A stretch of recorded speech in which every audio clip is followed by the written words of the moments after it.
and welcome to another edition of the Nerdy Agent Podcast. I'm your host, Luke Pettersen, alongside my brothers and fellow nerds, Josh and AJ. Today we're going to discuss all things commission lawsuit, but first we're going to talk about how the Vikings are on their way to winning their first ever Super Bowl, and we are very excited. We never thought it was going to happen this way, guys. We said the same thing. The last episode we talked about how the Twins were going to win the World Series, and that didn't happen. So let's not get ahead of ourselves too much. We're 3-4, Josh. That's a really good record. It's a really good record. And Jordan Addison is Justin Jefferson, and we have Justin Jefferson coming back, and T.J. Hawkinson is the best tight end in the league. I think the only reason that Addison can't be Jefferson is I don't think he has the same size, right? I was going to text you guys last night. I feel like JJ's like 6'4". They're both really good. I was going to text you last night. He looks like he could get snapped in half pretty easily. He's really small. He's not very big. See how skinny he is? He's really good. He is. He's really fast. But Vikings, Super Bowl, you heard it here. You heard it here first. I don't typically say that. Haven't said that ever in the past. So this is the first time I've ever Justin predicted. Jefferson is 6'1", 203 pounds. Jordan Addison is 5'11". Oh. 174 pounds. Yeah, he okay, is so a lot different. Small. Okay, so let's get into what actually matters here. This week we're going to talk about the commission lawsuit. If you haven't heard of the commission lawsuit or haven't been following it, and you're an agent or anybody that has anything to do with real estate, like if you're an agent and you live under a rock? Exactly. Okay. You need to be following this. Inman is tracking it pretty closely. There's a lot of stuff updating everybody about it. So you should be reading these articles, but we're going to break it down just kind of at a high level to make sure that you have an idea of what's going on. So to start... Can we address the spooky elephant in the room first? I forgot. We didn't talk about glasses. Why? I mean, this commission lawsuit people think is very scary. Scary. Halloween theme. Halloween is right around the corner, so we are wearing cat glasses. I guess. I think these are cat glasses. Cats are creepy. I mean, they're we costumes. Actually, fun fact, every Halloween, so our outdoor cat, Lucky, is a black cat, and the week of and like the few days around Halloween, we actually can't let him outside because people do bad things to black cats during Halloween. Have you heard That's that? not very nice. It's Why would horrible. anyone hurt a cat? I thought it was because black cats do mean things to people on Halloween. I don't know. You want to know what's funny, though? I walked in this morning. He might. In my hat that I wore today just because it's a normal day. Yeah.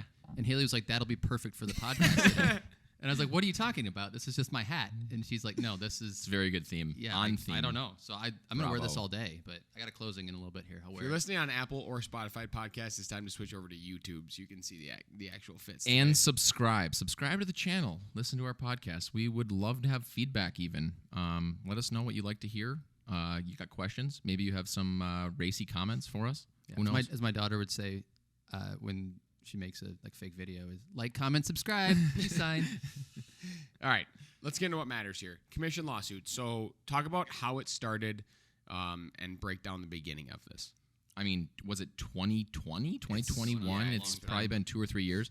There were a couple of home sellers, I believe one in Illinois, one in, where was it? East Coast, maybe? A couple people started saying, this is an antitrust case.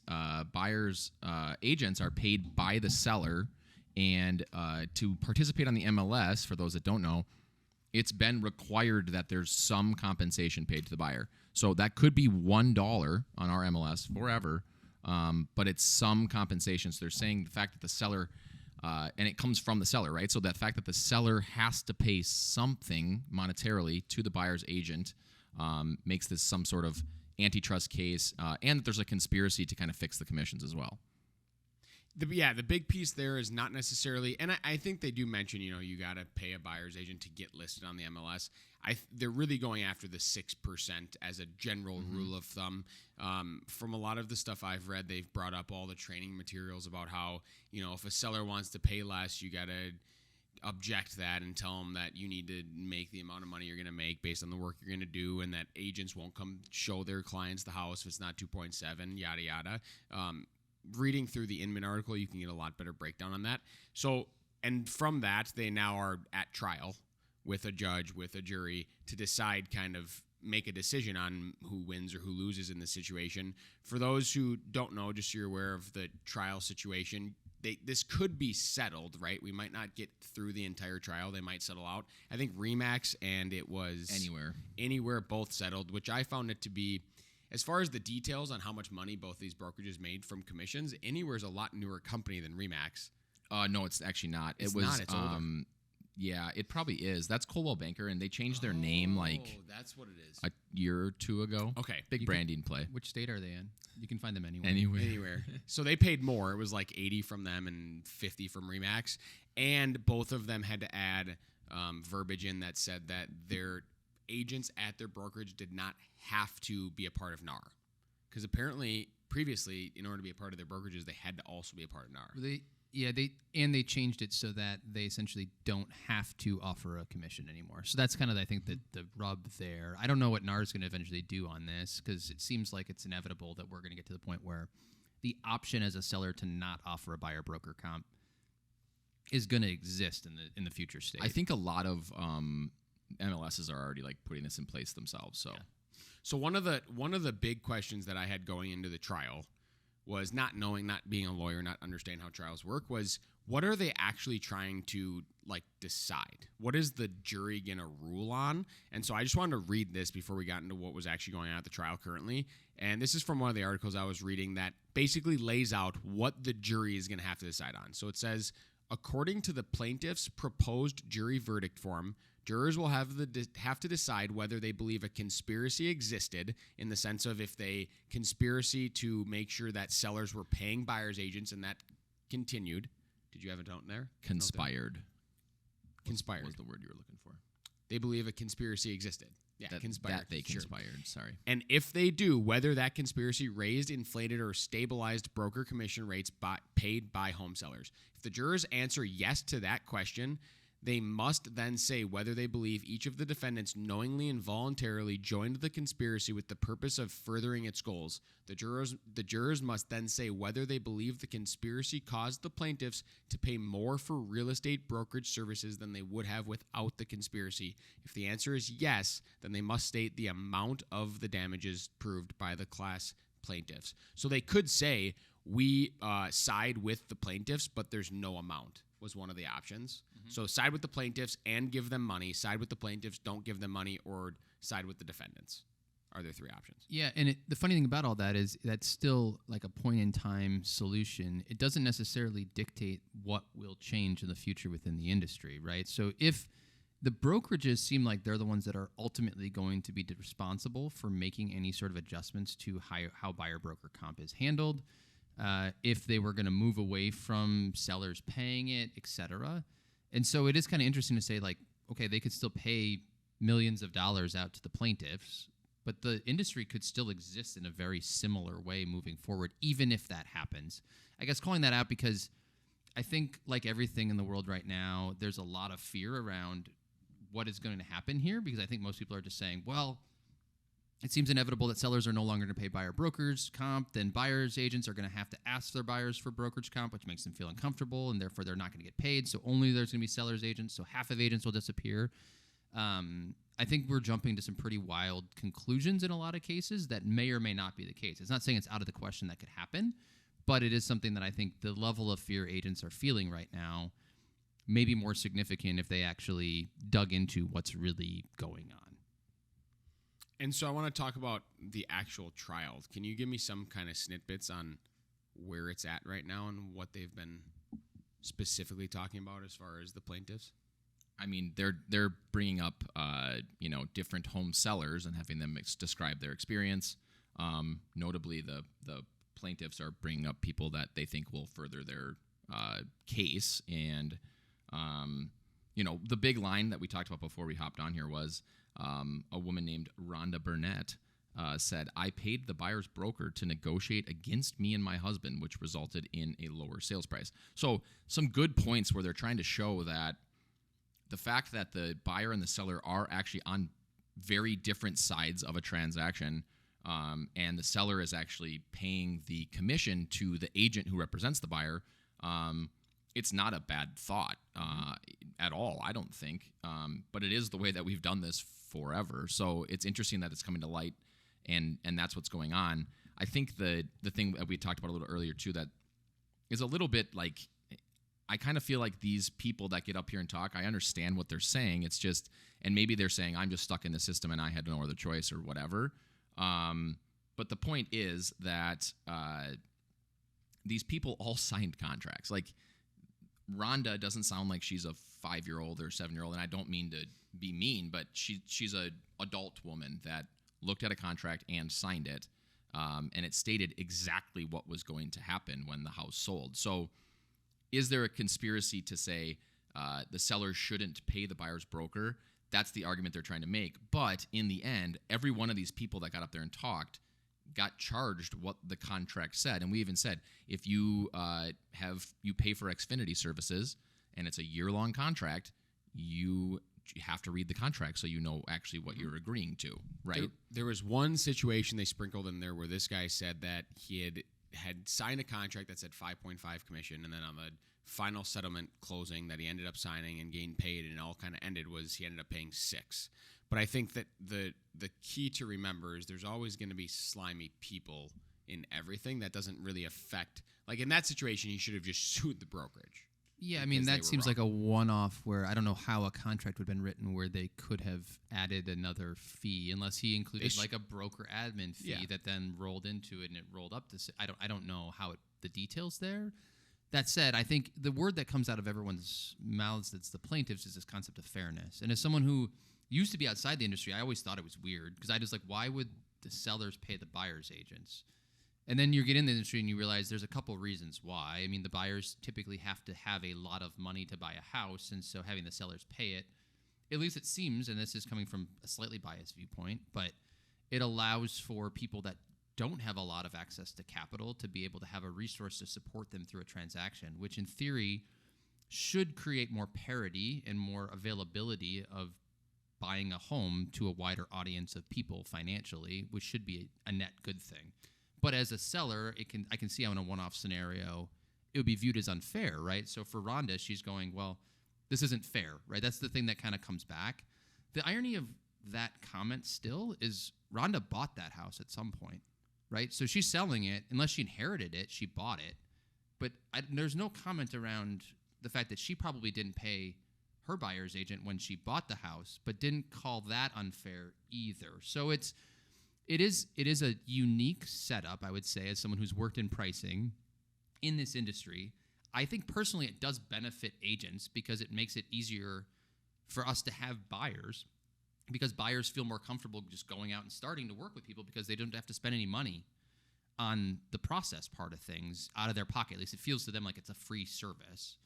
But it also, in a lot of ways, as I've gotten further into it, it does feel like it at least creates a better outcome for the buyers specifically who may not have the option to purchase a home in a different state. Well, and the other irony of the whole thing is who's actually paying the agents, right?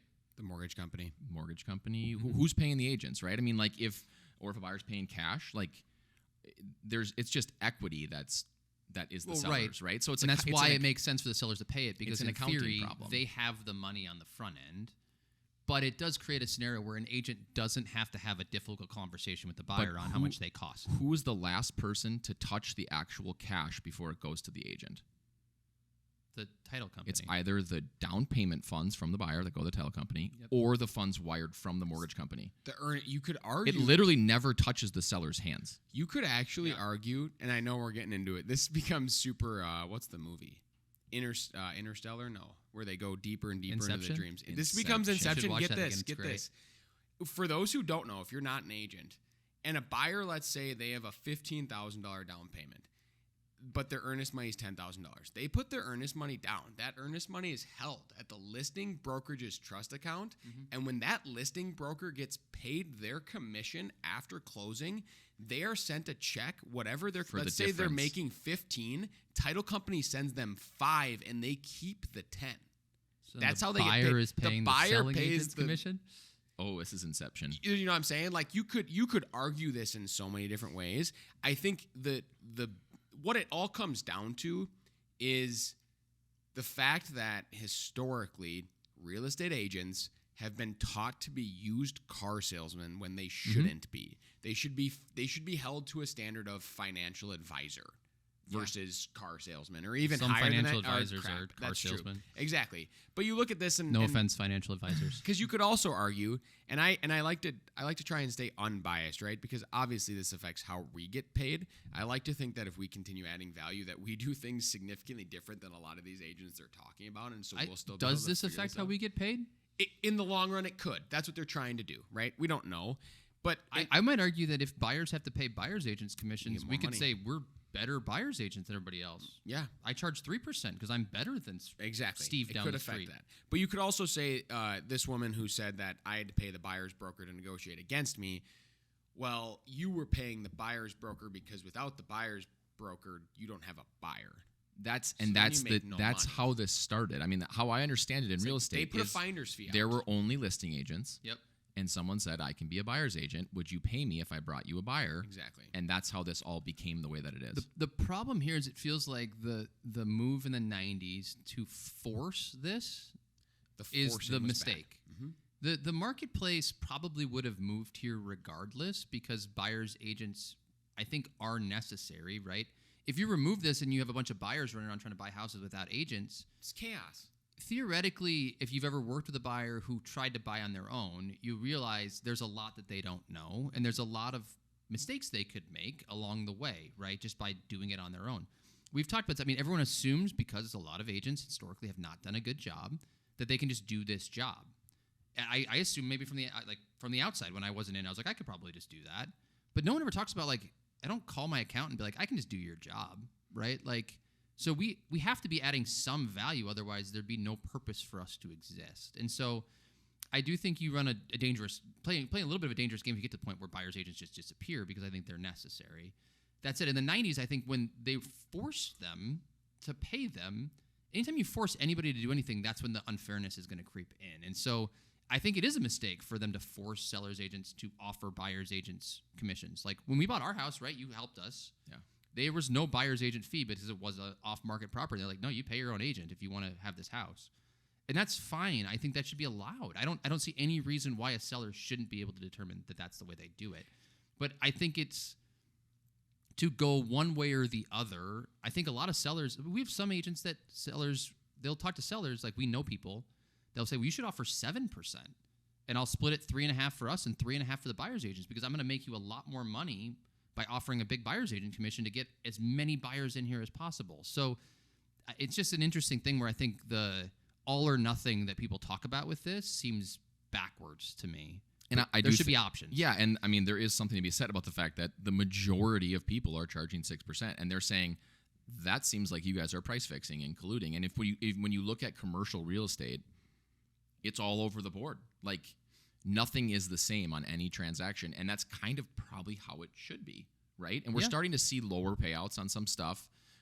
Specifically, when the market was super hot, the builders were like, "Yeah, we'll pay 1.5 or 2% or whatever."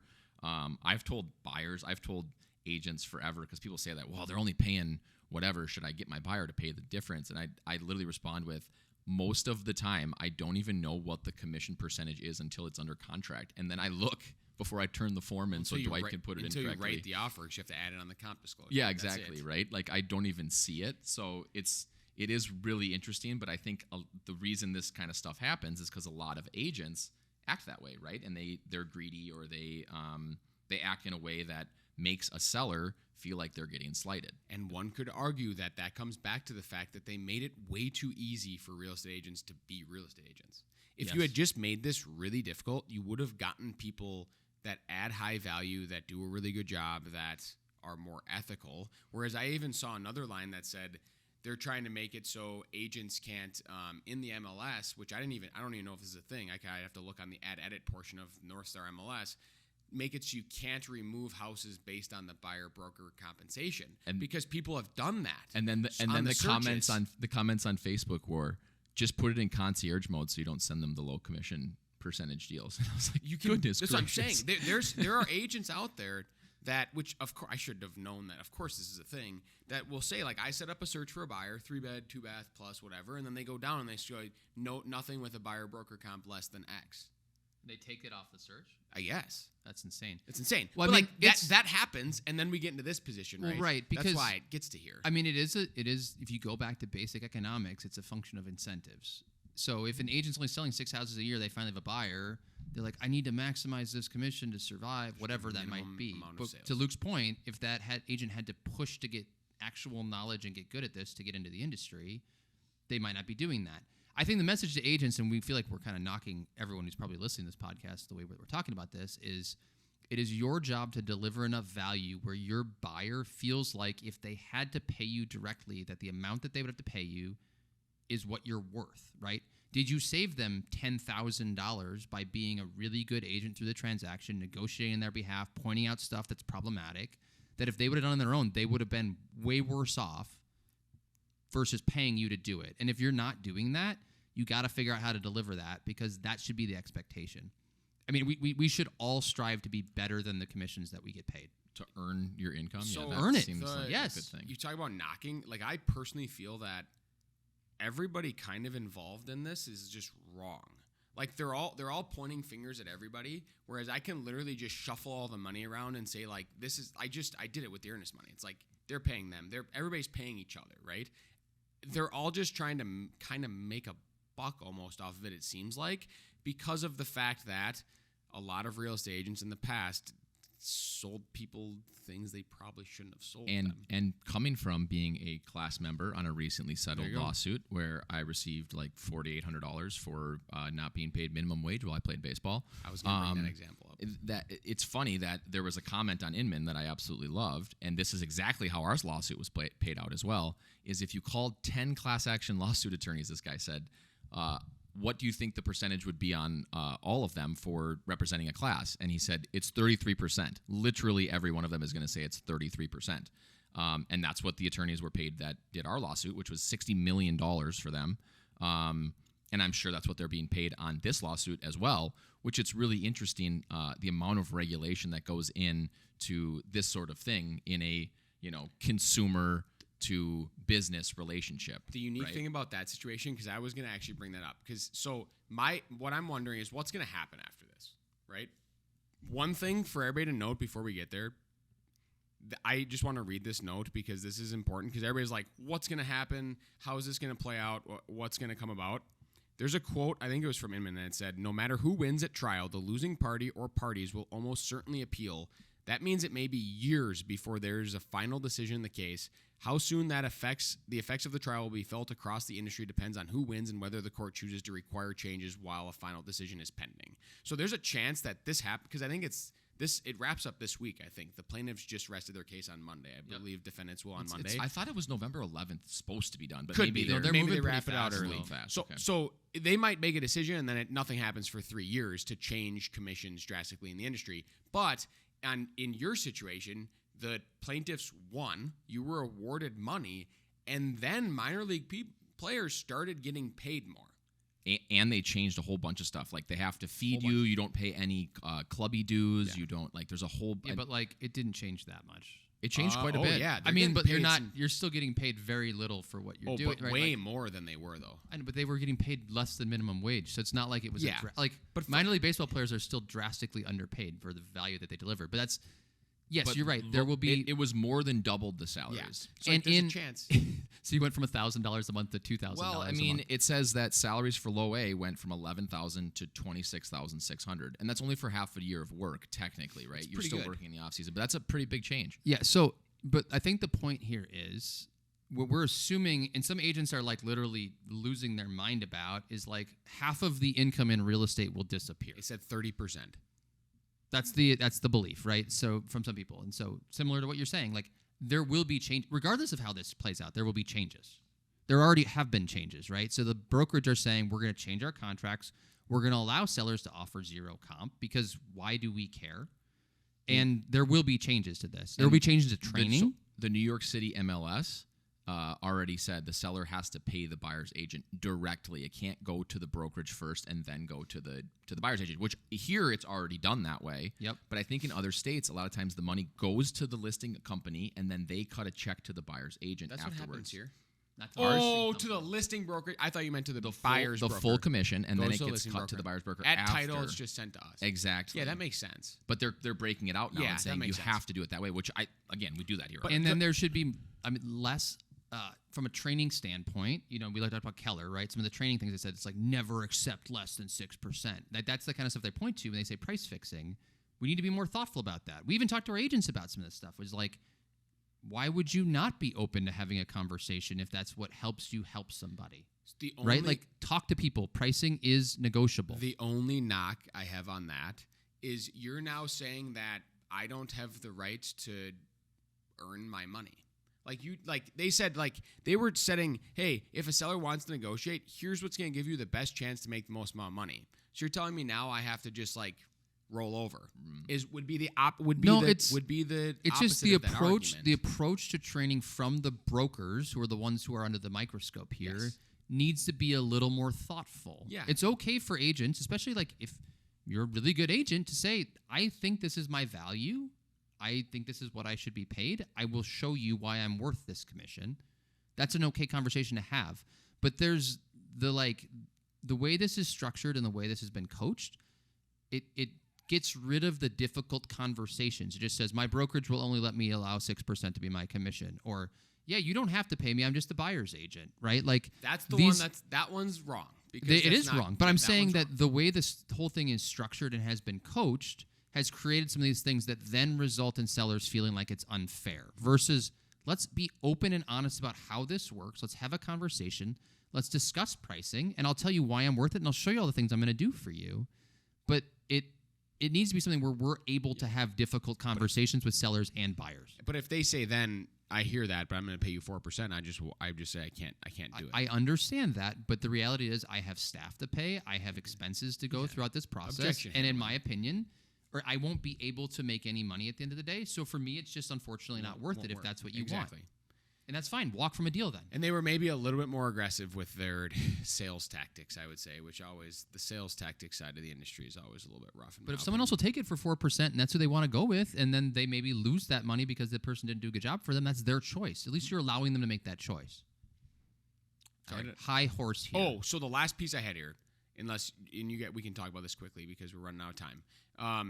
I think, because this obviously is going to be years. This industry is going to change over time. Every industry changes over time. So this will happen over the next 5-ish years, let's say. There may be some changes immediately. I think that come August, so every August in the Twin Cities, they change our contracts. They add verbiage. They rewrite stuff. There's definitely going to be an additional disclosure somewhere that states that the commissions are negotiable. Because I don't think it explicitly says that yet. And I think a lot of what they're talking about is, I didn't know that I could negotiate. And so I think a lot of their way, whether it's correct in their way around it or not, is going to be something in the contract that says, seller agrees that they had the right to negotiate the commissions to the sellers, to the listing brokerage, and to the buyer's brokerage as a part of this contract, and agree to the foresaid commissions, right? There's going to be something like that added into these, which at the end of the day, in my opinion, I don't think enough clients read the contracts, in my experience. Maybe it's because they trust us, which they can trust us. It's ironic we're to pay lawyers some more money here. Never going to screw anybody over, but you should definitely be reading the contracts. I think that's going to be the most immediate thing, some sort of disclosure before anything else happens, because that, I guess, is now going to be necessary. Love it. I just got a reverse prospecting email for a 4% buyer's as agent well. payout. Yeah. How funny is that? When the market's slow, now the sellers want to pay 4% out in this case. That's interesting. Very interesting. So that kind of boggles my mind that happened just now, because that is an actual example of the fact that it maybe makes sense. Like that, we need to track that house and see how fast it sells. For the next podcast, a terrible house. It might be. But let's see after this, see if it sells faster, because that's a good example. I think that'll be fun to track. So, but that's all we have this week for the Nerdy Agent Podcast. And as always, and more important than ever before, agents, especially with all this stuff coming out, remember, be better. Happy Halloween.